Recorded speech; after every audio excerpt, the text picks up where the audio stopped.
വേദിയിലും സദസ്സിലുമുള്ള ബഹുമാന്യരായ സുഹൃത്തുക്കളെ, എല്ലാവർക്കും എൻ്റെ നമസ്കാരം. കഴിഞ്ഞ നൂറ്റാണ്ട് കേരളത്തിന് നൽകിയ ഏറ്റവും വലിയ സംഭാവനകളിലൊന്നായിരുന്നു ശ്രീ പി കെ ബാലകൃഷ്ണൻ എന്ന കാര്യം ഞാൻ പ്രത്യേകമായി പറയാതെ നിങ്ങൾക്കൊക്കെ അറിയാം എന്നാണ് ഞാൻ കരുതുന്നത്. അദ്ദേഹം പല നിലകളിൽ ജീവിച്ച ഒരാളാണ്.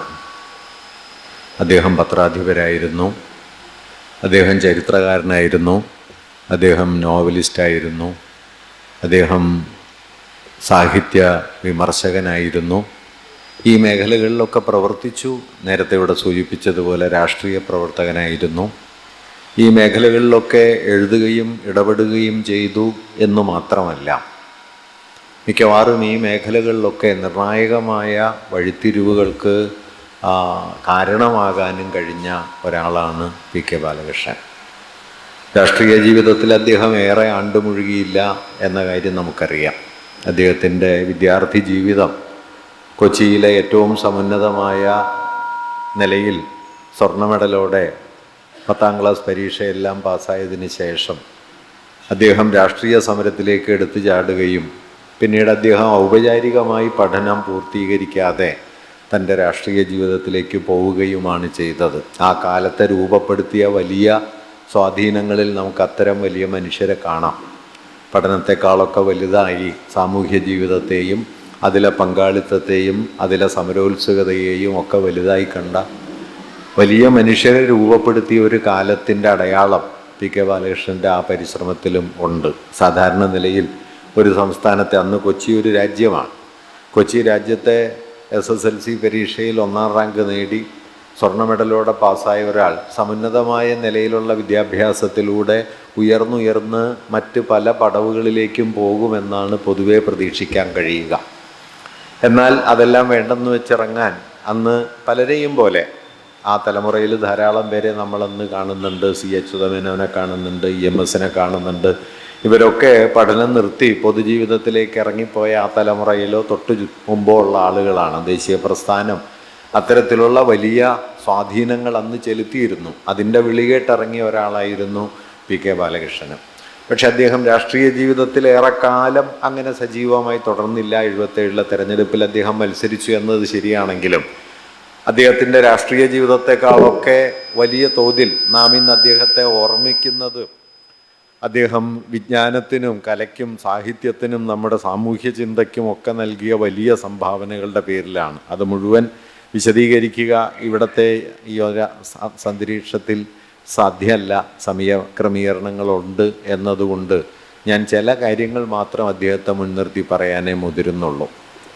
3 മേഖലകളിലെങ്കിലും അദ്ദേഹം അഗ്രഗണ്യനായിരുന്നു മലയാളത്തിൽ. 978 വയലാർ അവാർഡ് ലഭിക്കുന്നത് പി കെ ബാലകൃഷ്ണൻ്റെ ഇനി ഞാൻ ഉറങ്ങട്ടെ എന്ന നോവലിനാണ്. മഹാഭാരതത്തെ മുൻനിർത്തി കർണനെയും ദ്രൗപദിയെയും തമ്മിൽ ചേർത്ത് ഒരുപക്ഷെ ഇതിഹാസ ഭാഷയുടെ ഗൗരവം നഷ്ടപ്പെടാതെ ഐതിഹാസികമായ വലിപ്പത്തോടെ മഹാഭാരതത്തിലേക്ക് കടന്നു ചെല്ലുകയും ഒരുപക്ഷെ മഹാഭാരത ഭാഷയുടെ ഐതിഹാസിക മാനത്തെ നിലനിർത്തിക്കൊണ്ട് തന്നെ മനുഷ്യാവസ്ഥയെക്കുറിച്ചുള്ള സൂക്ഷ്മമായ ആലോചനകളിലേക്ക് അതിനെ ചേർത്ത് വയ്ക്കുകയും ചെയ്ത വലിയ എഴുത്തായിരുന്നു അദ്ദേഹത്തിൻ്റേത്. അത് നമുക്ക് മഹാഭാരതത്തെ മുൻനിർത്തി ധാരാളം നോവലുകളുണ്ട് എന്നറിയാം. ഏറ്റവും പ്രസിദ്ധമായ MTയുടെ 2ാം ഊഴം ഉൾപ്പെടെ VS ഖണ്ഡേക്കറുടെ യാദിയോ ശിവജി സാവന്തിൻ്റെ കർണനോ ഒക്കെ പോലെ എത്രയെങ്കിലും നോവലുകളും ആഖ്യാനങ്ങളും മഹാഭാരതത്തെ മുൻനിർത്തിയുണ്ട്. അതെല്ലാം നിൽക്കെ തന്നെ ഈ ഇനി ഞാൻ ഉറങ്ങട്ടെ എന്ന നോവല്, അതിൻ്റെ വിശദാംശങ്ങൾ പിന്നീട് ഏതെങ്കിലും ഒരു സന്ദർഭത്തിൽ പറയാം. ആ നോവലിൻ്റെ മൗലികമായൊരു സവിശേഷത ഐതിഹാസികമെന്ന് വിളിക്കാവുന്നൊരു ഭാഷാ സ്വരൂപത്തെ നിലനിർത്തിക്കൊണ്ട് തന്നെയാണ് അദ്ദേഹം മനുഷ്യാവസ്ഥയെക്കുറിച്ചുള്ള വളരെ മൗലികമായ ആലോചനകളെ ആ നോവലിലേക്ക് സന്നിവേശിപ്പിക്കുന്നത്. അങ്ങനെ ഇതിഹാസ ഗംഭീരത ഒരു ഭാഗത്തും സമകാലിക മനുഷ്യാവസ്ഥയെക്കുറിച്ചുള്ള അതിൻ്റെ സന്നിഗ്ധതയെക്കുറിച്ചുള്ള തീരാത്ത ചോദ്യങ്ങൾ മറുഭാഗത്തും, മാനുഷികമായ വൈകാരികതയുടെ അലയടികളെ ഒരു ഭാഗത്തും ഇതിഹാസ ഗംഭീരതയെ മറുഭാഗത്തും നിലനിർത്തി മഹാഭാരതത്തിലൂടെ അത്യസാധാരണമായ നിലയിൽ സഞ്ചരിച്ച ഒരു പുസ്തകമായിരുന്നു ഈ അദ്ദേഹത്തിൻ്റെ ഇനി ഞാൻ ഉറങ്ങട്ടെ എന്ന കൃതി. മഹാഭാരതത്തെക്കുറിച്ച് തന്നെ അദ്ദേഹം ഒരു ഘട്ടത്തിൽ എഴുത്തച്ഛൻ്റെ കാവ്യകലയെക്കുറിച്ചുള്ള പഠനത്തിൽ പറയുന്ന ഗംഭീരമായ ഒരു വാക്യമുണ്ട്. അദ്ദേഹം പറയുന്നുണ്ട്, ഡോസ്റ്റോവ്സ്കിയുടെ നോവലുകൾ എന്ന പോലെ സമകാലികമായി വായിക്കാൻ കഴിയുന്ന കൃതിയാണ് മഹാഭാരതം എന്ന് അദ്ദേഹം പറയുന്നുണ്ട്. മഹാഭാരതത്തിൻ്റെ ചരിത്രപരമായ ഉള്ളടലുകളിലേക്ക് വളരെ ആഴത്തിൽ സഞ്ചരിക്കുന്ന 4 പ്രബന്ധങ്ങൾ ആ പുസ്തകത്തിൽ അദ്ദേഹം അനുബന്ധമായി ചേർത്തിട്ടുണ്ട്. എഴുത്തച്ഛൻ്റെ കലയെക്കുറിച്ചുള്ളതാണ് അതെങ്കിലും ചില മഹാഭാരത പഠനങ്ങളും എന്ന പേരിൽ അനുബന്ധമായി ചേർത്ത 4 ലേഖനങ്ങളിൽ എന്തുകൊണ്ട് മഹാഭാരതം തന്നെ ആകർഷിക്കുന്നു എന്ന് വിശദീകരിക്കുന്ന സമയത്ത് അദ്ദേഹത്തിന് ഏറ്റവും പ്രിയപ്പെട്ട നോവലിസ്റ്റായിരുന്ന ദസ്തയേവ്സ്കിയിലേക്ക് അദ്ദേഹം അതിനെ ചേർത്ത് വയ്ക്കുന്നുണ്ട്. ദസ്തയേവ്സ്കി മനുഷ്യ മനസ്സിൻ്റെ സങ്കീർണതകളെ ഇത്ര ആഴത്തിൽ അഭിസംബോധന ചെയ്ത എഴുത്തുകാർ നമുക്ക് വളരെ കുറവാണ്. പി.കെ. ബാലകൃഷ്ണൻ ഏറ്റവും പ്രിയപ്പെട്ട ഒരു എഴുത്തുകാരനായിരുന്നു ഡോസ്റ്റോവ്സ്കി. അദ്ദേഹത്തിൻ്റെ നോവൽ സിദ്ധിയും സാധനയും എന്ന കൃതിയിൽ അദ്ദേഹം പരിഗണനയ്ക്കെടുത്ത 3 വലിയ എഴുത്തുകാർ, ആ 3 വലിയ എഴുത്തുകാരെ നോക്കിയാൽ തന്നെ അദ്ദേഹത്തിൻ്റെ അഭിരുചിയുടെ സവിശേഷത നമുക്ക് കാണാൻ കഴിയും. അതിലൊന്ന് താരാശങ്കർ ബാനർജിയുടെ ആരോഗ്യനികേതനമാണ്, മറ്റൊന്ന് ജെയിൻ ഓസ്റ്റിൻ്റെ പ്രൈഡ് ആൻഡ് പ്രെജുഡൈസ് ആണ്, മൂന്നാമത്തേത് ഡോസ്റ്റോവ്സ്കിയുടെ കാരമസോവാണ്. ഒരുപക്ഷെ ജെയിൻ ഓസ്റ്റിനെ മലയാളത്തിൽ ഏറ്റവും മൗലികമായി പരിചയപ്പെടുത്തുകയും ജെയിൻ ഓസ്റ്റിൻ്റെ രചനാ സവിശേഷതകളെ അത്ര സൂക്ഷ്മതയോടെ നോക്കുകയും ചെയ്ത മറ്റൊരു നിരൂപകനും ഉണ്ട് എന്ന് തോന്നുന്നില്ല. ജെയിൻ ഓസ്റ്റിനെ കുറിച്ച് അദ്ദേഹം പിന്നെയും ചില പഠനങ്ങൾ എഴുതിയിട്ടുണ്ട്. അദ്ദേഹത്തിൻ്റെ ലേഖന സമാഹാരത്തിൽ നിങ്ങൾക്കത് കാണാൻ പറ്റും. DC ബുക്സ് പ്രസിദ്ധീകരിച്ചിട്ടുള്ള അദ്ദേഹത്തിൻ്റെ ലേഖനങ്ങളിൽ അതിലൊരു ഗ്രന്ഥത്തിൽ അദ്ദേഹം ജെയിൻ ഓസ്റ്റിനെ കുറിച്ച് പിന്നെയും എഴുതുന്നുണ്ട്. ജെയിൻ ഓസ്റ്റിനെ കണ്ടെടുക്കുക എന്നുള്ളത് അത്ര എളുപ്പമുള്ളൊരു കാര്യമല്ല. കാരണം മറ്റു 2 പേർക്കുമുള്ള ഇന്ത്യൻ സാഹിത്യത്തിൽ താരാശങ്കറിനും ലോക സാഹിത്യത്തിൽ ഡോസ്റ്റോവ്സ്കിക്കുമുള്ള അതേ തലപ്പൊക്കം വാസ്തവത്തിൽ ജെയിൻ ഓസ്റ്റിന് നമ്മുടെ സാഹിത്യ ചരിത്രം കൽപ്പിച്ചു കൊടുത്തിട്ടില്ല. പക്ഷേ സൂക്ഷ്മദൃക്കായ ഒരു വായനക്കാരന് മനുഷ്യ മനസ്സിനെ കുറിച്ചുള്ള അവരുടെ അതിസൂക്ഷ്മമായ ആലോചനകളെ വായനയിൽ ബോധ്യപ്പെടും. ആ ബോധ്യത്തിൻ്റെ കൂടി ബലത്തിലാണ് ജെയിൻ ഓസ്റ്റിനെയും അതുപോലെ കാരമസോവിനെയും അതുപോലെ താരാശങ്കറിനെയും ചേർത്ത് വെച്ചുകൊണ്ടുള്ള നോവലിനെ കുറിച്ചുള്ള അതിഗംഭീരമായ, ഒരുപക്ഷെ മലയാളത്തിൽ നോവൽ സാഹിത്യത്തെക്കുറിച്ചുണ്ടായ ഏറ്റവും മൗലികമായ ആലോചനകളിൽ ഒന്നായിട്ട് അദ്ദേഹത്തിൻ്റെ നോവൽ സിദ്ധിയും സാധനയും എന്ന കൃതി രൂപപ്പെടുകയും ചെയ്തത്. ഇങ്ങനെ മഹാഭാരതത്തെ മുൻനിർത്തുന്ന ഇനി ഞാൻ ഉറങ്ങട്ടെ എന്ന നോവലായാലും അദ്ദേഹം പ്രവർത്തിച്ച മേഖലകൾ നോക്കിയാൽ അത്ഭുതകരമായ വ്യാപ്തിയുണ്ട് എന്ന് നമുക്കറിയാം. 1954 നാരായണ ഗുരു എന്ന പേരിലുള്ള പുസ്തകം വരുന്നത്. ഒരുപക്ഷെ ഇന്നും ഗുരുവിൻ്റെ സങ്കീർണമായ സാമൂഹിക, വൈജ്ഞാനിക, ആത്മീയ പരിപ്രേക്ഷ്യത്തെ മനസ്സിലാക്കി തരാൻ ഏറ്റവും ഉപയുക്തമായൊരു കൃതിയാണ് നാരായണ ഗുരു എന്ന പി.കെ. ബാലകൃഷ്ണൻ സമാഹരിച്ചു എന്ന് പറയുന്ന സമയത്ത് അത്തരമൊരു സമാഹാരം വിഭാവനം ചെയ്തു എന്നത് തന്നെ വളരെ അനന്യമാണ്. അത് ഇപ്പോൾ അതിന് 70 വർഷം പഴക്കമായി.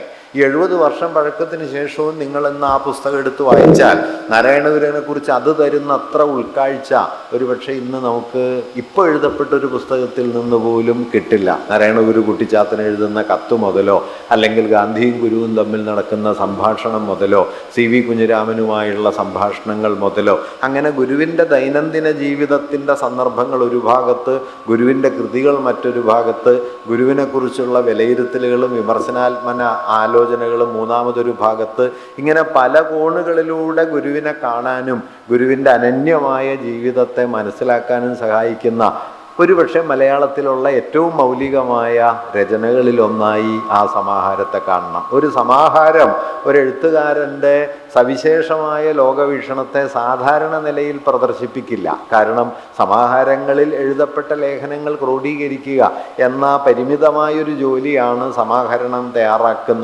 സമാഹാരങ്ങൾ തയ്യാറാക്കുന്നവർ പൊതുവെ ചെയ്യാറുള്ളത്. പക്ഷേ പി.കെ. ബാലകൃഷ്ണൻ ചെയ്യുന്നൊരു കാര്യം, താൻ സമാഹരിച്ച ഓരോ പാഠത്തിനും മുകളിൽ 1/2 പേജിലോ ഒക്കെയായി അദ്ദേഹം നൽകുന്ന ചെറിയ കുറിപ്പുകൾ, ആ കുറിപ്പുകളിലൂടെ നിങ്ങൾ ആ സമാഹാരത്തിലെ ഓരോ പാഠത്തിലേക്കും കടക്കുമ്പോൾ എത്രയെങ്കിലും പുതിയ സൂചനകൾ ആ കുറിപ്പുകളിൽ അദ്ദേഹം നൽകുന്നത് നമുക്ക് കാണാൻ കഴിയും. അത് തയ്യാറാക്കുന്ന സമയത്ത് അദ്ദേഹത്തിന് 30 വയസ്സ് തികഞ്ഞിരുന്നില്ല. അദ്ദേഹത്തിൻ്റെ 28ാം വയസ്സിലോ മറ്റോ ആണ് അദ്ദേഹം അത് തയ്യാറാക്കിയത് എന്നുകൂടി നാം ഓർക്കേണ്ടതുണ്ട്. അങ്ങനെ ഗുരുവിനെ മനസ്സിലാക്കാൻ അതുപോലെ കേരളത്തിൻ്റെ ചരിത്ര വിജ്ഞാന മേഖലയിലെ ഏറ്റവും പ്രധാനപ്പെട്ട ഒരു വിച്ഛേദം രൂപപ്പെടുത്തുന്ന കൃതിയായിട്ടാണ് അദ്ദേഹത്തിൻ്റെ ജാതി വ്യവസ്ഥിതിയും കേരള ചരിത്രവും എന്ന ഗ്രന്ഥം 1980-കളിൽ 84 എന്നാണ് എൻ്റെ ഓർമ്മ വരുന്നത്. അത് ഇപ്പോൾ 20-ാം നൂറ്റാണ്ടിലെ കേരള ചരിത്ര ചർച്ചയിലെ ഏറ്റവും നിർണായകമായ ഇടപെടലുകളിലൊന്ന് എളംകുളം കുഞ്ഞൻപിള്ളയുടേതാണ്. അക്കാലം വരെ ഐതിഹ്യപ്രായത്തിലായിരുന്ന പെരുമാക്കന്മാരെ കുറിച്ച് രേഖകളെയൊക്കെ മുൻനിർത്തി പഠിച്ച് ഏതാണ്ട് 200-ൽ താഴെ വരുന്ന നമ്മുടെ ശാസനങ്ങളെ മുഖ്യമായും ആശ്രയിച്ചുകൊണ്ട് തമിഴ് പ്രമാണങ്ങളെയും സംസ്കൃത പ്രമാണങ്ങളെയും വട്ടെഴുത്തിലും കോലെഴുത്തിലും മറ്റുമുള്ള മറ്റ് സാമഗ്രികളെയും ഒക്കെ ചേർത്ത് വെച്ച് പരിശോധിച്ച് ക്രിസ്തുവർഷം 9-ാം നൂറ്റാണ്ടിൻ്റെ തുടക്കം മുതൽ 12-ാം നൂറ്റാണ്ടിൻ്റെ തുടക്കം വരെ നീണ്ടുനിന്ന ഒരു പെരുമാൾ വാഴ്ച എന്ന സങ്കല്പത്തെ ഇളംകുളം അതിനെ വിളിച്ചത് 2-ാം ചേര സാമ്രാജ്യം എന്നൊക്കെയാണ്. ആ ചേര സാമ്രാജ്യം എന്ന കൽപ്പനയൊക്കെ അവതരിപ്പിക്കുന്നത് ഇളംകുളമാണ്. 1950-കളിൽ കേരള ചരിത്രം എന്ന പേരിലൊരു പുസ്തകം ഇളംകുളം എഴുതിയിട്ടില്ലെങ്കിലും 1950-കളിൽ അദ്ദേഹത്തിൻ്റെ ചെറുതും വലുതുമായ പഠനങ്ങളിലൂടെയാണ് വാസ്തവത്തിൽ അക്കാലം വരെ ഐതിഹ്യപ്രായമായിരുന്ന നാനാതരം ആശയങ്ങൾക്ക് വ്യവസ്ഥാപിതമായ ഒരു അവതരണക്രമം വരികയും പെരുമാക്കന്മാരുടെ ഒരു പട്ടിക വരുന്നു, അവരുടെ കാലഗണന വരുന്നു, അവർ നടത്തുന്ന സംഭവങ്ങൾ വരുന്നു ഒക്കെ സ്ഥാപിക്കപ്പെടുകയും ചെയ്യുന്നത്. ഏതാണ്ടൊരു 3 പതിറ്റാണ്ട് കാലം ഇളംകുളം കുഞ്ഞൻപിള്ളയെ പിൻപറ്റിക്കൊണ്ടാണ് പെരുമാൾസ് ഓഫ് കേരള 1972-ൽ MGS നാരായണൻ പ്രസിദ്ധീകരിക്കുന്നത്. അത് ഏതാണ്ട് ഇളംകുളത്തിൻ്റെ വീക്ഷണത്തെ ക്രോഡീകരിച്ച് സൂക്ഷ്മമാക്കി ഒരു വ്യവസ്ഥാപിത പഠനമാക്കി മാറ്റുകയാണ് ചെയ്തത്. അത് രണ്ടുമാണ് ശ്രീധരമേനോൻ്റെ ഗ്രന്ഥത്തിന് ആധാരമായത്. അരനൂറ്റാണ്ട് കാലമെങ്കിലും കേരള ചരിത്ര ജ്ഞാനമായിട്ട് ഉറച്ചത് ഈ 2 പേര് രൂപപ്പെടുത്തിയ വീക്ഷണഗതികളാണ്. ഈ വീക്ഷണഗതിയെ പ്രത്യേകിച്ചും അതിലെ 2-ാം ചേര സാമ്രാജ്യം എന്ന കൽപ്പനയെ ഇളംകുളത്തിൻ്റെ മൗലിക സങ്കല്പങ്ങൾ എന്ന് പലരും കരുതിയിരുന്ന നൂറ്റാണ്ട് യുദ്ധം, ജന്മിവാഴ്ച, ദേവദാസി സമ്പ്രദായം ഇതേക്കുറിച്ചെല്ലാമുള്ള നിരീക്ഷണങ്ങളെ അടിമുടി പൊളിച്ചു പണിയാൻ പ്രേരിപ്പിക്കുന്ന നിരീക്ഷണങ്ങൾ ഈ ജാതി വ്യവസ്ഥിതിയും കേരള ചരിത്രവും എന്ന ഗ്രന്ഥത്തിലൂടെ അദ്ദേഹം മുന്നോട്ട് വെച്ചു. ഇപ്പം കേരളീയ ശാസനങ്ങളെക്കുറിച്ചുള്ള മൗലികമായ വിമർശനങ്ങൾ ഉയർത്തിക്കൊണ്ടാണ് PK ബാലകൃഷ്ണൻ തൻ്റെ വാദങ്ങൾ അവതരിപ്പിച്ചത്. ചോള പാണ്ഡ്യ ശാസനങ്ങളെപ്പോലെ അതിദീർഘമല്ലാത്ത, പ്രശസ്തി ഭാഗമില്ലാത്ത, താരതമ്യേന ഏതെങ്കിലും ക്ഷേത്രത്തിനും കരമൊഴുവായി ഭൂമി കൊടുക്കുന്നു എന്നു മാത്രം രേഖപ്പെടുത്തി പോരുന്ന 100-150 ശാസനങ്ങളെ കൊണ്ട് 300 വർഷക്കാലത്തെ ചരിത്രമുണ്ടാക്കാൻ പുറപ്പെട്ട ഇളംകുളത്തിൻ്റെ രചനാരീതിയെ തന്നെ അദ്ദേഹം അതിൽ അതിസമർത്ഥമായി ചോദ്യം ചെയ്യുകയും അദ്ദേഹത്തിൻ്റെ വാദഗതികളൊക്കെ പല നിലയ്ക്ക് പിന്നീട് വിമർശിക്കപ്പെട്ടിട്ടുണ്ടെങ്കിലും ഏതാണ്ട് 3 പതിറ്റാണ്ട് കാലം കേരള ചരിത്രത്തിൽ വേരുപിടിച്ച് നിന്നിരുന്ന ഒരടിസ്ഥാന പാറ്റേണിനെ തിരുത്താനായിട്ട് അദ്ദേഹത്തിൻ്റെ ആ ചരിത്ര ഗ്രന്ഥത്തിന് കഴിയുണ്ടായി. ഇന്ന് ഇളംകുളത്തിൻ്റെ വീക്ഷണം ആ നിലയിൽ ആരെങ്കിലും ഏറ്റെടുക്കുന്നുണ്ട് എന്ന് പറയാൻ പറ്റില്ല. പെരുമാൾ വാഴ്ച എന്നുള്ള സങ്കല്പത്തെ അതിൻ്റെ ഏറ്റവും വലിയ എക്സ്പൊണൻ്റായി മാറിയ MGS അടക്കം പുനഃപരിശോധനയ്ക്ക് വിധേയമാക്കുന്നത് നമുക്ക് കാണാൻ പറ്റും. PK ബാലകൃഷ്ണൻ്റെ വാദഗതികൾ അപ്പാടെ സ്വീകരിക്കപ്പെട്ടു എന്നല്ല, പക്ഷെ അദ്ദേഹം കൊണ്ടുവന്ന ചോദ്യങ്ങളെ അവഗണിച്ചുകൊണ്ട് വാസ്തവത്തിൽ അത് മുമ്പോട്ട് പോവുക, കേരള ചരിത്ര ചർച്ച മുമ്പോട്ട് പോവുക സാധ്യമല്ല എന്ന സ്ഥിതി 1990-കളിൽ തന്നെ നിലവിൽ വരികയും ചെയ്തു. ഇപ്പോഴാകട്ടെ ഈ ക്ഷേത്ര സംസ്കാരത്തെ കേന്ദ്രീകരിച്ചും ബ്രാഹ്മണ ഗ്രാമങ്ങളെ കേന്ദ്രീകരിച്ചും കാർഷിക സമൂഹ രൂപീകരണത്തെ കേന്ദ്രീകരിച്ചുമുള്ള കേരള ചരിത്ര ചർച്ചയുടെ പരിമിതികൾ കൂടുതൽ തെളിഞ്ഞു വരികയും കാടും കടലും നമ്മുടെ കേരളീയ സംസ്കൃതിയുടെ രൂപീകരണത്തിന് നൽകിയ സംഭാവനകൾ എന്തായിരുന്നു എന്ന ചോദ്യം കേരള ചരിത്ര വിജ്ഞാനത്തിൻ്റെ മേഖലയിലെ വളരെ പ്രധാനപ്പെട്ട ചോദ്യമായി മാറുകയും ഒരുപക്ഷെ ഒരു 10-30 വർഷക്കാലം നിലനിന്ന അരനൂറ്റാണ്ടെങ്കിലും പ്രബലമായിരുന്ന ഒരു ഹിസ്റ്റോറിക്കൽ പെർസ്പെക്റ്റീവ് വലിയ പരിവർത്തനങ്ങളിലേക്ക് വഴിതിരിഞ്ഞെത്തുകയും ചെയ്ത കാലത്താണ് നാം ഇപ്പം നിലകൊള്ളുന്നത്. ആ പരിവർത്തന പ്രക്രിയയ്ക്ക് നമ്മുടെ ചരിത്ര ചർച്ചയിൽ തുടക്കം കുറിച്ച് ഏറ്റവും പ്രധാനപ്പെട്ട ഒരാളായിട്ടാണ് വാസ്തവത്തിൽ PK ബാലകൃഷ്ണൻ്റെ ചരിത്ര പുസ്തകത്തെ നാം കാണുന്നത്. അതുപോലെ തന്നെയാണ് അദ്ദേഹത്തിൻ്റെ ടിപ്പു സുൽത്താനെക്കുറിച്ചുള്ള ചരിത്ര ഗ്രന്ഥം. ടിപ്പു സുൽത്താനെ പോലെ വാസ്തവത്തിൽ നമ്മുടെ ചരിത്രത്തിൽ ഇത്രയേറെ അവമതിക്കപ്പെട്ട, ഇത്രയേറെ അപകീർത്തികൾക്ക് വിധേയമാക്കപ്പെട്ട വലിയൊരു പോരാളിയില്ല. വാസ്തവത്തിൽ നിങ്ങൾ ആരും ഓർക്കുന്നുണ്ടാവില്ല, ഇന്ത്യൻ ഭരണഘടനയിൽ വരച്ചു ചേർക്കപ്പെട്ട രാജാക്കന്മാർ 3-4 പേരേ ഉള്ളൂ. അതിൽ ഒരാൾ അക്ബറാണ്, മറ്റൊരാൾ ചന്ദ്രഗുപ്ത വിക്രമാദിത്യനാണ്, മൂന്നാമതൊരാൾ ടിപ്പു സുൽത്താനാണ്. ഇന്ത്യൻ ഭരണഘടനയുടെ 16-ാമത്തെ ഭാഗത്ത് വരച്ചു ചേർക്കപ്പെട്ട ചിത്രങ്ങളിൽ ഒന്ന് ടിപ്പു സുൽത്താൻ്റേതും മറ്റൊന്ന് ഝാൻസി റാണിയുടേതുമാണ്.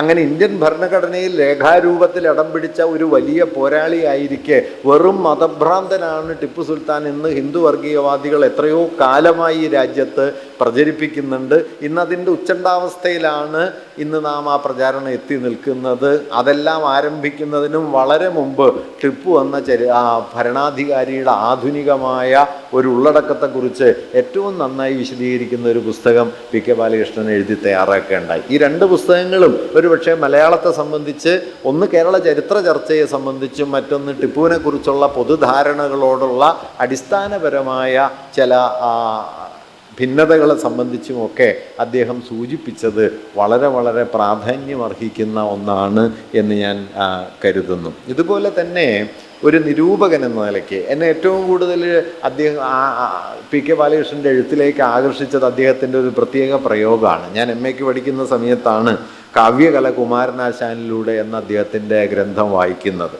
ഞങ്ങൾക്ക് അത് പാഠപുസ്തകമായിരുന്നില്ല, പക്ഷെ ആശാൻ കവിതകളെക്കുറിച്ച് വായിക്കുന്നതിനിടയിലാണ് അദ്ദേഹത്തെക്കുറിച്ചുള്ള ഈ പഠനം ശ്രദ്ധയിൽപ്പെട്ടത്. അങ്ങനെ വായിക്കുമ്പോഴാണ് അതിലെ വളരെ മൗലികമായ ഒരു കൽപ്പന, ആശാൻ്റെ പ്രതിഭാജീവിതത്തെ, ആശാൻ്റെ കാവ്യപ്രതിഭയെ വിശദീകരിക്കാൻ PKB ഉപയോഗിക്കുന്ന ഒരു ഫ്രേസ് പ്രതിഭാരക്ഷസിൻ്റെ കുതിര സവാരി എന്നാണ്. അത് വളരെ സവിശേഷമായ ഒരു പ്രയോഗമാണ്. അതായത് പ്രതിഭയുടെ പുറത്ത് കയറി കഴിഞ്ഞാൽ പിന്നെ തൻ്റെ കൈപ്പിടിയിൽ നിന്ന് വിട്ടുപോവുകയും താൻ നിയന്ത്രിക്കുന്ന കുതിരയ്ക്ക് പകരം തന്നെയും കൊണ്ട് പായുന്ന ഒരു ഊർജമായി തൻ്റെ പ്രതിഭ മാറിത്തീരുകയും ചെയ്യുന്ന ഒരു സ്ഥിതി ആശാനെ സംബന്ധിച്ചുണ്ട്. അങ്ങനെ ആശാൻ്റെ കാവ്യപ്രതിഭയെ അസാധാരണമായ നിലയിൽ വിശദീകരിക്കുന്ന ഒരു കൽപ്പനയാണ് പ്രതിഭാരക്ഷസിൻ്റെ കുതിര സവാരി എന്ന അദ്ദേഹത്തിൻ്റെ പ്രയോഗം. അതിലൂടെ ആശാൻ എങ്ങനെയാണ് ഈ പറയുന്ന പരിവർത്തനങ്ങളിലൂടെ കടന്നുപോയതെന്നും ആശാൻ്റെ കാവ്യപ്രതിഭ ലീലയിലും നളിനിയിലും ഒക്കെ തെളിയുന്ന കാവ്യപ്രതിഭയുടെ മൗലികത എന്തെന്നും ഒക്കെ വളരെ സൂക്ഷ്മമായി അന്വേഷിക്കുന്ന മലയാളത്തിലെ ആശാൻ പഠനങ്ങളിൽ അദ്വിതീയമായ സ്ഥാനമുള്ള ഒന്നാണ് അദ്ദേഹത്തിൻ്റെ പഠനം. അതിലുള്ളൊരു വിയോജിപ്പ് കൂടി ഞാൻ പറയട്ടെ. ചിന്താവിഷ്ടയായ സീതയെ വളരെ താണകൃതികളിൽ ഒന്നായിട്ടാണ് പി കെ ബാലകൃഷ്ണൻ പരിഗണിച്ചിട്ടുള്ളത്. അത് എത്രത്തോളം സാധുവാണ് എന്ന കാര്യത്തിൽ എനിക്ക് വാസ്തവത്തിൽ സംശയമുണ്ട്. ചിന്താവിഷ്ടയായ സീത ആശാൻ്റെ കൃതികളിൽ ഏറ്റവും പ്രൗഢമായ, ഏറ്റവും അത് ആശയം കൊണ്ടല്ല, ആശയം കൊണ്ട് അതിനേക്കാൾ വിപ്ലവകരമായ നിലപാടൊരു പക്ഷേ ദുരവസ്ഥയിൽ നിങ്ങൾക്ക് കാണാൻ പറ്റും. വേണമെങ്കിൽ ചണ്ടാലഭിക്ഷുകിയിൽ കാണാൻ പറ്റും. ചണ്ടാലഭിക്ഷുകിയാണ് ആശാൻ്റെ ഏറ്റവും മഹിമയുറ്റ കൃതി എന്നാണ് കേസരി ബാലകൃഷ്ണപിള്ള കരുതുന്നത്. പക്ഷേ ഞാൻ കരുതുന്നത് ഈ ദുരവസ്ഥയെക്കാളും അല്ലെങ്കിൽ ചണ്ടാലഭിക്ഷുകിയെക്കാളും ഒക്കെ ആശാൻ്റെ കാവ്യപ്രതിഭയും ആശാൻ്റെ വിപ്ലവോർജവും ആഴത്തിൽ പതിഞ്ഞു കിടക്കുന്ന കൃതി ചിന്താവിഷ്ടയായ സീതയാണെന്നാണ്. കാരണം അത് ജാതിബന്ധങ്ങൾക്കും പുരുഷാധികാരത്തിനുമെതിരെ ഇന്ത്യയിലെ ഏറ്റവും പ്രാമാണികമായ ഒരു മതപാരമ്പര്യത്തിനകത്ത് കയറി നടത്തുന്ന ഒരു വലിയ യുദ്ധമാണ്. ആ യുദ്ധത്തിന് അങ്ങനെ വലിയൊരു പ്രാധാന്യമുണ്ട്. രാമായണത്തിന് ഉള്ളിൽ കയറിയിട്ടാണ് ആശാൻ വലിയ യുദ്ധം നടത്തുന്നത്, രാമായണത്തിന് പുറത്തു നിന്നിട്ടല്ല. പള്ളത്തുരാമൻ രാമായണത്തിനെതിരെ രാവണായനം എഴുതാൻ തുനിഞ്ഞ സമയത്ത് കേസരി ബാലകൃഷ്ണപിള്ള പറയുന്ന ഒരു കാര്യം, പള്ളത്തുരാമൻ്റെ ശ്രമങ്ങളൊക്കെ നല്ലതാണ്, പക്ഷേ ഇന്ന് രാമായണ പാരമ്പര്യത്തെ ചോദ്യം ചെയ്യാൻ രാവണായനത്തെക്കാൾ ഫലപ്രദമാവുക മിസ്റ്റർ കുമാരനാശാൻ സ്വീകരിച്ച മാർഗമാണ് എന്ന് ചിന്താവിഷ്ടയായ സീതയെ മുൻനിർത്തി അദ്ദേഹം പറയുന്നുണ്ട്. അത് ആശയങ്ങളുടെ തലത്തിൽ മാത്രമല്ല കേട്ടോ. നിരൂപിക്കൽ മയക്കി ഭൂപനെ തരുണീപാതജ ഗർഹിണി ശ്രുതി എന്നെല്ലാം പറഞ്ഞ് ഈ ശ്രുതി പാരമ്പര്യത്തെ ചോദ്യം ചെയ്യുന്ന ആശാൻ്റെ ഒരു ചിന്താതല മാത്രം മുൻനിർത്തിയിട്ടില്ല.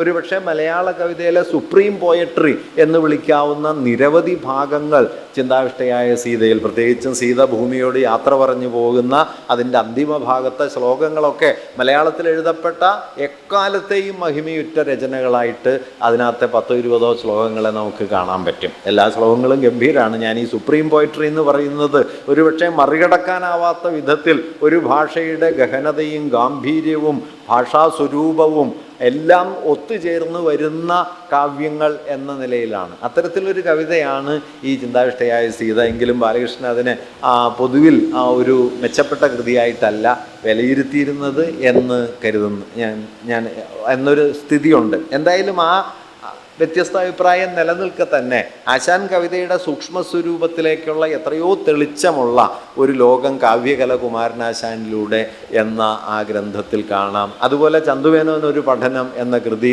അതുപോലെ ഞാൻ നേരത്തെ പറഞ്ഞ നോവൽ സിദ്ധിയും സാധനയും, എഴുത്തച്ഛൻ്റെ കാവ്യകലയെക്കുറിച്ചുള്ള പഠനം, ഇതിലൂടെയൊക്കെ മലയാള ഭാഷയുടെ ചരിത്രത്തിലെ എക്കാലത്തെയും വലിയ ചില സ്ഥാനങ്ങളെ അദ്ദേഹം കണ്ടെടുത്തു എന്നതാണ് പ്രധാനപ്പെട്ട ഒരു കാര്യം.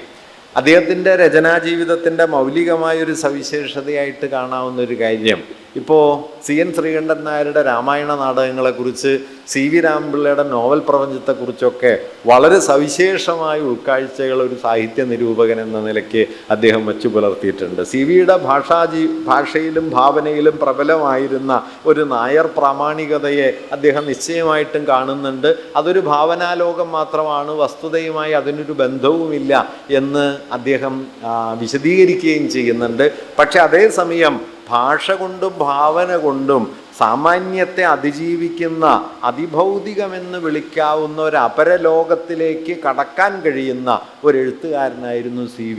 അങ്ങനെ മലയാളത്തിൽ 2-3 നോവലിസ്റ്റുകളെ ഉള്ളൂ എന്ന് PK ബാലകൃഷ്ണൻ CVയെക്കുറിച്ച് എഴുതുന്നുണ്ട്. ഇത് പ്രധാനപ്പെട്ട ഒരു കാര്യമാണ്. CV രാമപിള്ള എന്ത് പറയുന്നു എന്ന് മാത്രം നോക്കാതെ അദ്ദേഹം പറയുന്ന ഒരു കാര്യമുണ്ട്. ഒരു എഴുത്തുകാരനെ ഒറ്റക്കൊരു കൃതിയായിട്ട് വായിക്കുന്നതിന് പകരം ഒരു എഴുത്തുകാരൻ്റെ ആകമാനമുള്ള കൃതികൾ ചേർത്ത് വെച്ച് നോക്കിക്കഴിഞ്ഞാൽ അടിസ്ഥാനപരമായ ഒരു ഭാവപ്രപഞ്ചം അവരെ ചുറ്റിപ്പറ്റി നിൽക്കുന്നുണ്ട് എന്ന് കാണാൻ പറ്റും. ആ ഭാവപ്രപഞ്ചത്തോട് ചേർത്ത് വെച്ച് ഓരോ നോവലിനെയും ഒറ്റയൊറ്റയായി വായിക്കാൻ തുടങ്ങിയാൽ അതുവരെ തെളിഞ്ഞിട്ടില്ലാത്ത ആയിരക്കണക്കിന് ധ്വനിഭേദങ്ങൾ ഓരോ വാക്യത്തിൽ നിന്നും നിങ്ങൾക്ക് കൈവരും. അങ്ങനെ ആകമാനമുള്ള ഒരു പ്രപഞ്ച ബോധത്തെ തൻ്റെ എഴുത്തിൽ നിലനിർത്തിക്കൊണ്ട് പ്രാപഞ്ചികതയെ അഭിസംബോധന ചെയ്യുന്ന ഒരു വിശാല പരിപ്രേക്ഷ്യത്തെ തൻ്റെ രചനയുടെ ആധാരമാക്കി നിർത്തിക്കൊണ്ട് തൻ്റെ ഓരോ വാക്കിനും വരിക്കും അനന്യമായ ധ്വനനശേഷി നൽകാൻ കഴിഞ്ഞ മലയാളത്തിലെ 3 നോവലിസ്റ്റുകളിൽ ഒരാൾ CV രാമപിള്ളയാണ് എന്ന് എഴുതുന്നുണ്ട്. ഇത് CV-യുടെ വീക്ഷണത്തോട് യോജിച്ചതുകൊണ്ടല്ല. നായർ പ്രതാപത്തിൻ്റെ ഒരു ഭൂതകാലത്തെക്കുറിച്ചുള്ള CV-യുടെ എല്ലാ സങ്കല്പങ്ങളും മിഥ്യയാണെന്നും അതിലൊരർത്ഥവുമില്ല എന്നും അറിഞ്ഞുകൊണ്ട് തന്നെയാണ് പക്ഷേ CV ഭാഷ കൊണ്ട് സൃഷ്ടിച്ച ഈ അപരലോകത്തിൻ്റെ വലിയൊരു പ്രാധാന്യത്തെ അദ്ദേഹം എടുത്തു കാണിക്കുകയും ചെയ്യുന്നത്. ഞാൻ പറഞ്ഞു വന്നത് എന്താണെന്ന് വെച്ച് കഴിഞ്ഞാൽ, ഇങ്ങനെ സുനിശ്ചിതമായ ചിന്താജീവിതമുള്ള ഒരു എഴുത്തുകാരനായിരിക്കെ തന്നെ സാഹിതീയതയുടെ ഇത്തരത്തിലുള്ള സവിശേഷമായ മാനങ്ങളെ കാണാനും അതിനെ അനന്യമായ നിലയിൽ ആവിഷ്കരിക്കാനും അദ്ദേഹത്തിന് കഴിഞ്ഞു എന്ന കാര്യം. ഇതുപോലെ തന്നെയാണ് കേരള ചരിത്ര ചർച്ചയിൽ ഞാൻ നേരത്തെ പറഞ്ഞ ജാതി എന്ന അടിസ്ഥാന ഘടകം എങ്ങനെയാണ് കേരള ചരിത്ര ചർച്ചയിലെ കേന്ദ്ര ഘടകമായി മാറേണ്ടത് എന്ന ചോദ്യം. ഒരുപക്ഷെ കേരള ചരിത്ര ചർച്ചയിൽ അദൃശ്യവൽക്കരിക്കപ്പെട്ട് കിടന്നിരുന്ന ജാതി എന്ന അടിസ്ഥാന പ്രമേയത്തെ അതിൻ്റെ കേന്ദ്രത്തിലേക്ക് കൊണ്ടുവരുന്ന ഒരു പുനരാലോചനയുടെ വഴി തുറക്കുന്നത് ഈ ജാതി വ്യവസ്ഥിതിയും കേരള ചരിത്രവും എന്ന ഗ്രന്ഥം വഴിയാണ് എന്ന് നമുക്ക് കാണാൻ പറ്റും. ഇങ്ങനെ സാഹിത്യ വിമർശനം എന്ന നിലയിൽ അദ്ദേഹം എഴുതിയ കാവ്യകലയും ചന്തുമേനോനെ കുറിച്ചാണ് അദ്ദേഹം പഠനം എഴുതിയത്. സാധാരണ നിലയിൽ ചന്തുമേനോനെ ആദരിക്കുന്ന എഴുത്തുകാർക്ക് CV രാമപിള്ളയോട് പൊതുവെ താല്പര്യം ഉണ്ടാവില്ല. CV-യെ മതിപ്പോടെ കാണുന്നവർ ചന്തുമേനോനെ ഒരു മോശം നോവലിസ്റ്റായിട്ടാണ് സാധാരണ നിലയിൽ കാണുക. കാരണം CV-യുടേത് ഒരു കോസ്മിക് വിഷനാണ്, ചന്തുമേനോൻ്റേത് സോഷ്യൽ ഇമാജിനറി ആണ് എന്നിങ്ങനെ തരംതിരിച്ച് പറയുന്നൊരു രീതി പൊതുവിലുണ്ട്. സാമൂഹിക പ്രശ്നങ്ങളെ കൂടുതൽ സമകാലികമായ മരുമക്കത്തായത്തിൻ്റെ പ്രശ്നം, കോൺഗ്രസിൻ്റെ ഉദയം, യുക്തിവാദ പ്രസ്ഥാനം, സ്ത്രീയുടെ പുതിയ പദവി തുടങ്ങിയ സാമൂഹ്യ പ്രശ്നങ്ങളെ ഫലപ്രദമായി അവതരിപ്പിച്ച ഒരാളെന്ന നിലയ്ക്ക് ചന്തുമേനോൻ്റെ രചനാജീവിതത്തെ നന്നായി അദ്ദേഹം പരിശോധിക്കുന്നുണ്ട് ഈ ചന്തുമേനോൻ ഒരു പഠനം എന്ന പുസ്തകത്തിൽ. എന്നാൽ അങ്ങനെ പരിശോധിക്കുന്ന സമയത്ത് തന്നെ ഏതാണ്ട് അതിൻ്റെ മറുപുറത്ത് നിന്ന CV രാമപിള്ളയുടെ രചനാപരമായ ഈ വലിപ്പത്തെ കാണാൻ ബാലകൃഷ്ണൻ നന്നായി ശ്രദ്ധിച്ചിട്ടും ഉണ്ട്. ഈ 2 ലോകങ്ങളിലും ഒരുപോലെ ചെല്ലാൻ കഴിയുക, CV-യെയും ചന്തുമേനോനെയും ഒരുപോലെ അവരുടെ രചനാപരമായ മഹിമയെ മുൻനിർത്തി ആസ്വദിക്കാനും സ്ഥാനപ്പെടുത്താനും കഴിയുക എന്നുള്ളത് എളുപ്പമുള്ളൊരു കാര്യമല്ല. അത് അദ്ദേഹത്തിൻ്റെ സർഗഭാവനയുടെ, അദ്ദേഹത്തിൻ്റെ ആസ്വാദന ശേഷിയുടെ ഒരു വ്യാപ്തിയെ സൂചിപ്പിക്കുന്ന ഒന്നാണ്. നമുക്കെല്ലാം നമ്മുടേതായ ആസ്വാദനപരമായ അതിർത്തികളുണ്ടാവും, നമുക്കൊക്കെ ഇഷ്ടപ്പെട്ട ചില രചനാ സമ്പ്രദായങ്ങളുണ്ടാവും, ആശയാവതരണ രീതികളുണ്ടാവും. അതൊരു പോരായ്മയൊന്നുമല്ല. എല്ലാ കൃതികളും 100% ആസ്വദിക്കാൻ ഒരാൾക്കും കഴിയില്ല. കാരണം ചരിത്രത്തിൻ്റെ എല്ലാ പടവുകളിലും ഒരാൾ ജീവിക്കുന്നില്ല, ഭാഷയുടെ എല്ലാ പ്രകാരങ്ങളും ഒരാൾക്ക് ഒരുപോലെ അഭിഗമ്യവുമല്ല. അതുകൊണ്ട് അഭിരുചി ഭേദങ്ങളുണ്ടാവും. ഈ അഭിരുചി ഭേദങ്ങളുള്ളതിൽ ചിലർ സാമൂഹികമായ പ്രശ്നങ്ങളെക്കുറിച്ച് കൂടുതൽ ആഴത്തിൽ താല്പര്യം പുലർത്തുകയും അത് കൈകാര്യം ചെയ്യുന്ന എഴുത്താണ് മെച്ചപ്പെട്ടതെന്ന് കരുതുകയും ചെയ്യും. മറ്റു ചിലരാകട്ടെ അതിഭൗതികമായ ധ്വനികളുള്ള എഴുത്തിലേക്ക് കൂടുതൽ ശ്രദ്ധ ചെലുത്തും. PKBയുടെ ഒരു ഗുണം എന്തായിരുന്നു എന്ന് വെച്ചാൽ ഈ രണ്ട് ലോകങ്ങളെയും അഭിസംബോധന ചെയ്യാൻ കഴിയുന്ന ഒരു ഭാവനാബന്ധം അദ്ദേഹത്തിൻ്റെ സാഹിത്യവാസനയ്ക്ക് ഉണ്ടായിരുന്നു എന്നാണ്. അതുകൊണ്ടാണ് സി വി രാമപിള്ളയെ മാത്രമല്ല CN ശ്രീകണ്ഠൻ നായരെ പോലെ ലങ്കാലക്ഷ്മിയാണ് ശ്രീകണ്ഠൻ നായരുടെ ഏറ്റവും ഗംഭീരമായ കൃതി എന്ന് പറയുകയും അതിൽ എൻ്റെ ജീവിതം ഒരു പാഴ്ചലവായിരുന്നു എന്നുള്ള രാവണൻ്റെ ചോദ്യം വാസ്തവത്തിൽ അത് ശ്രീകണ്ഠൻ നായരെ കുറിച്ച് കൂടിയുള്ള ചോദ്യമാണ് എന്ന് ചേർത്ത് വെച്ച് വായിക്കുകയും ഒക്കെ ചെയ്യുന്ന അത്യന്ത ഗംഭീരമായ പഠനം. അതുപോലെ CJ തോമസിനെ കുറിച്ചും അതിൽ സോഫോക്ലിസിനെ കുറിച്ചും ഒക്കെ അദ്ദേഹം നടത്തുന്ന നിരീക്ഷണങ്ങളൊക്കെ വായിച്ചു നോക്കിയാൽ നമ്മുടെ നിരൂപണ ശാഖയിലെ ഏറ്റവും ബലിഷ്ഠമായ ഏറ്റവും സൂക്ഷ്മദൃക്കായ ഒരു സാന്നിധ്യമായിട്ട് PKBയുടെ സാഹിത്യ പഠനങ്ങളെ നമുക്ക് കാണാൻ കഴിയും. ഇങ്ങനെ നാരായണ ഗുരുവും അതുപോലെ തന്നെ ടിപ്പു സുൽത്താനും അതുപോലെ ജാതി വ്യവസ്ഥിതിയും കേരള ചരിത്രവും പോലുള്ള ചരിത്ര വിചാരങ്ങൾ വഴിയായിട്ടായാലും അദ്ദേഹത്തിൻ്റെ ഇനി ഞാൻ ഉറങ്ങട്ടെ എന്ന നോവൽ വഴിയായിട്ടായാലും പ്രിയപ്പെട്ട പ്ലൂട്ടോ ഞാൻ വായിച്ചിട്ടില്ല കേട്ടോ. അത് ഈ നാടിനെ കുറിച്ചുള്ളതാണെന്ന് ഞാൻ മനസ്സിലാക്കിയിട്ടുണ്ട്, പക്ഷേ ഞാൻ വായിച്ചിട്ടില്ല. അതുകൊണ്ട് എനിക്കതിനെക്കുറിച്ച് അങ്ങനെ പറയാൻ അറിഞ്ഞുകൂടാ. പക്ഷേ ഈ ഇനി ഞാൻ ഉറങ്ങട്ടെ എന്ന് പറയുന്ന നോവല് അത്യസാധാരണമായ ഒരു രചനയായിരിക്കുന്നത് ഞാൻ ഈ നേരത്തെ പറഞ്ഞ ഒരു ഇതിഹാസത്തെ നോവലാക്കാൻ ശ്രമിക്കുമ്പോൾ ഒരാൾ നേരിടുന്നൊരു വലിയ പ്രശ്നം എന്താണെന്ന് വെച്ച് കഴിഞ്ഞാൽ മാനുഷികമായൊരു പ്രതലത്തിലേക്ക് നോവലിനെ കൊണ്ടുവന്നില്ലെങ്കിൽ അത് വർത്തമാന സമൂഹത്തോട് സമ്മതിക്കില്ല.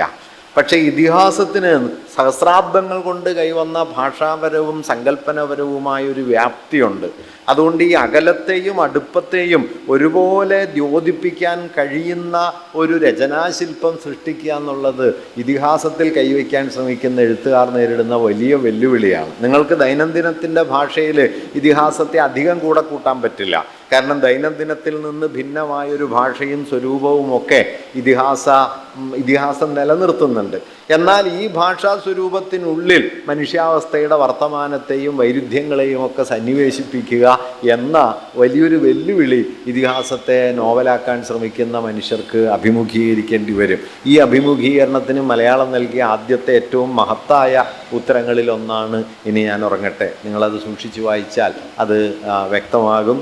അഗ്നിസാക്ഷിക്ക് ശേഷം തൊട്ടടുത്ത വർഷം ആ നോവലിന് വയലാർ പുരസ്കാരം കിട്ടിയതും അതുകൊണ്ട് തന്നെയാണ്. ആ നോവലുകളായാലും ഞാൻ നേരത്തെ പറഞ്ഞ സാഹിത്യ വിമർശന ഗ്രന്ഥങ്ങളായാലും ഒക്കെ, അതുപോലെ തന്നെ അദ്ദേഹം ഒരു പത്രാധിപരെന്ന നിലയ്ക്ക് വളരെ സുദീർഘമായൊരു പത്രാധിപ ജീവിതം അദ്ദേഹത്തിനുണ്ടോ എന്ന് ചോദിച്ചു കഴിഞ്ഞാൽ ചില പത്രങ്ങളുടെ പത്രാധിപരായി അദ്ദേഹം പ്രവർത്തിച്ചിരുന്നു. അവസാന കാലത്ത് അദ്ദേഹം മാധ്യമത്തിൻ്റെ പത്രാധിപരായിരുന്നു എന്നത് ശരിയാണെങ്കിലും പത്രാധിപരെന്ന നിലയ്ക്ക് 100% പത്രജീവിതത്തിൽ മാത്രം മുഴുകിയ ഒരാളല്ല. മറിച്ച് പത്രജീവിതത്തെ തൻ്റെ അനവധിയായ രചനാ ശ്രമങ്ങളിൽ ഒന്നായിട്ട് ആണ് അദ്ദേഹം കണ്ടത്.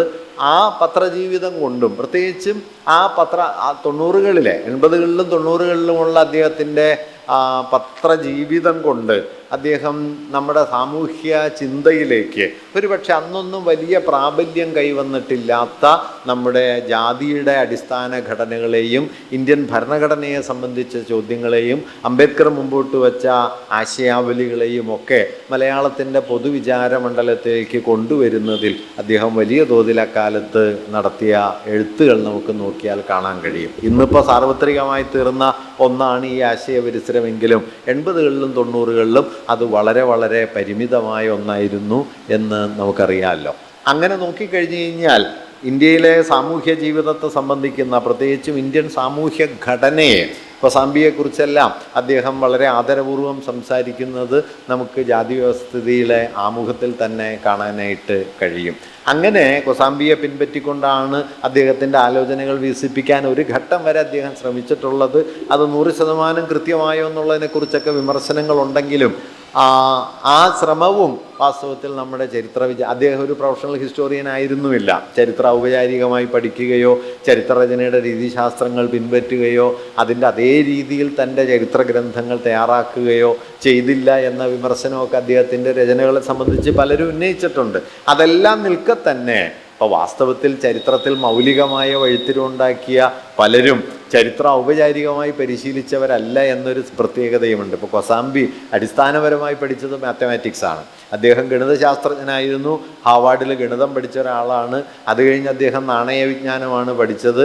നാണയ പഠനത്തിൻ്റെ ഭാഗമായിട്ടാണ് അദ്ദേഹം വാസ്തവത്തിൽ ചരിത്രത്തിലേക്ക് വന്നത്. പക്ഷെ അദ്ദേഹത്തിൻ്റെ 3 ഗ്രന്ഥങ്ങൾ ഇന്ത്യ ചരിത്രത്തിൻ്റെ അതുവരെയുള്ള ഗതിയെ മാറ്റുകയും 60കളായപ്പോൾ അദ്ദേഹത്തിൻ്റെ ഇൻട്രൊഡക്ഷനും ഔട്ട്ലൈനും മിത്ത് ആൻഡ് റിയാലിറ്റിയും ചേർന്ന് ഇന്ത്യ ചരിത്രത്തിന് തിരിഞ്ഞു നോക്കാൻ പറ്റാത്ത മട്ടിൽ പുതിയൊരു വഴി 50കളിലും 60കളിലുമായിട്ട് കൊസാംബി വെട്ടിത്തെളിക്കുകയും ചെയ്തു. അദ്ദേഹം പിന്നീട് മാത്തമാറ്റിക്സിൽ അധികം പ്രവർത്തിക്കുകയുണ്ടായില്ല.